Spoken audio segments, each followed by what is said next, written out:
Sementara itu, kasus dugaan suap lahan sumber waras terus menuai kontroversi. Audit investigasi BPK menyebutkan adanya potensi kerugian negara hingga 191 miliar rupiah. Padahal ada rekomendasi Pemprov DKI Jakarta tidak perlu mengeluarkan biaya sepersen pun.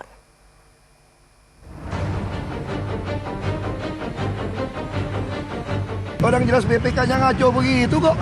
Ahok seolah tak kuasa menahan emosi saat wartawan bertanya tentang audit Badan Pemeriksaan Keuangan terkait alih lahan rumah sakit sumber waras. Dalam audit itu disebutkan sejumlah kejanggalan sehingga BPK menyimpulkan adanya kerugian negara yang mencapai ratusan miliar rupiah. Hal itu bertentangan dengan apa yang terjadi pada bulan November 2015 lalu. Saat itu mungkin belum terpikir buruknya manajemen Pemprov DKI Jakarta dapat menimbulkan kerugian negara yang dapat menuntut pertanggungjawaban hukum. Saya juga dipenuhi suuzon, auditornya sangat profesional. Ternyata administrasi DKI ini buruk sekali. Lantas bagaimanakah publik menilai sikap Ahok? Ini agak sedikit tidak etis, agak aneh, agak tidak biasa. Wajar saja bila sikap Ahok dinilai tidak biasa. Pasalnya audit investigasi BPK menyebutkan perbuatan-perbuatan yang menyebabkan potensi kerugian negara.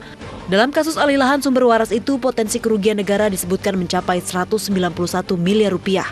Meskipun faktanya, bila Ahok mendengar rekomendasi anak buahnya, Pemprov DKI Jakarta bahkan tidak perlu mengeluarkan biaya sepeser pun.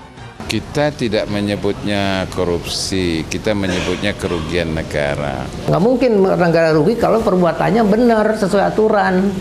Hari Azhar dan Romli seolah memperkuat delik pasal korupsi dalam pasal 3 Undang-Undang Pemberantasan Tindak Pidana Korupsi. Dalam pasal itu disebutkan, pejabat yang menyalahgunakan jabatan dan menguntungkan dirinya, orang lain atau korporasi dapat dipenjara maksimal seumur hidup. Benarkah demikian?